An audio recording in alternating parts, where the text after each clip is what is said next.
Today we learn how to find the mean value of a group data.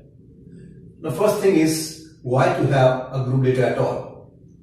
You see, when the number of observations is quite large, then if we follow the traditional method of finding the mean value, the calculations become too much and it is time consuming.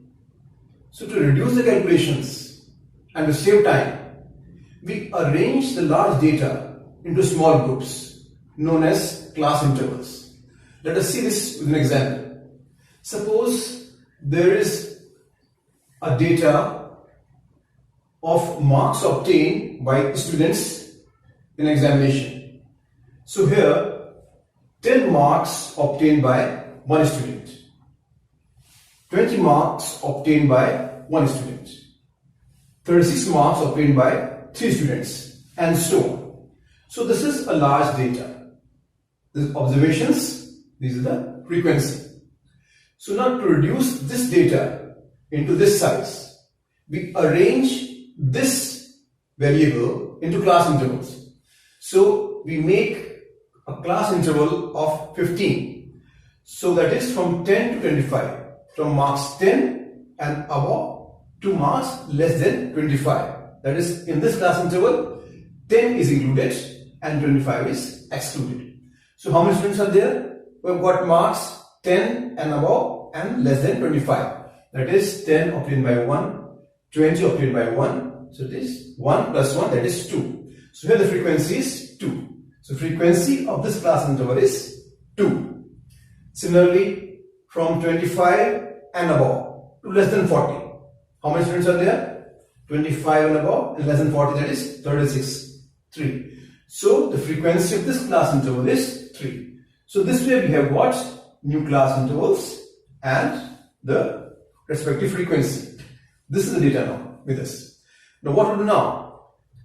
We find the mid value of each class interval by adding the lower limit, the upper limit of the class interval and dividing by 2. That is 10 plus 25, 35 divided by 2, that is 17.5. So 17.5 is the mid value representing the first class interval. Similarly, the second class interval is from 25 to 40. So 25 plus 40, that is 65, divided by 2, that is 32.5. So now 32.5 represents this class interval and so on. So these are the frequencies and these are the mid values representing each class interval. Now what we do now is we find the middle value, approximate middle value of this column of class of mid values. So here the lower limit is lowest mid value is 17.5. The highest mid value is 92.5. Add them, 17.5 plus 92.5, that is 110. Divided by 2, that is 55. So here 47.5 is approximately close to 55. So this 47.5 is selected as assumed mean. Now with the help of this assumed mean, we will find the actual mean by the help of a formula. Now the next step is to find the deviation of each mid value from this assumed mean by subtracting the assumed mean from the mid value. So first is 17.5 minus 47.5, that is minus 30. Second is 32.5 minus 47.5, that is minus 15, and so on. So this way we find out the deviation. Now to make the figures more simple, we divide these deviations by the class interval. Class interval we have selected is 15, that is 25 minus 10, 15, 40 minus 25, 15. So class interval is 15. So divide the deviation by class interval 15. So we get step deviation. So here divide minus 30 by 15, minus 2. Minus 15 by 15, that is minus 1. So this way we have found out the step deviation. So step deviations are minus 2, minus 1, 0, 1, 2, 3. Now what to do?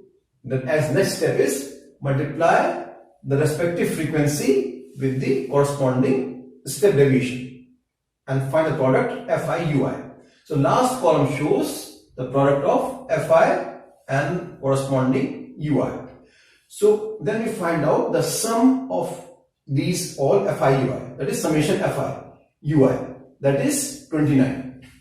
So now we use these values in the formula to find the actual mean. The formula is actual mean equals to assumed mean plus h, that is class interval, multiplied by summation Fi Ui divided by summation Fi, that is roll frequency.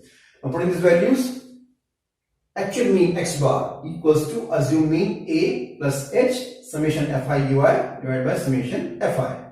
So assumed mean is 47.5, h is 15, summation Fi Ui is 29 and summation Fi is 30.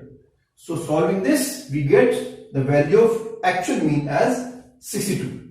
So this way we can find out the mean value of a group data.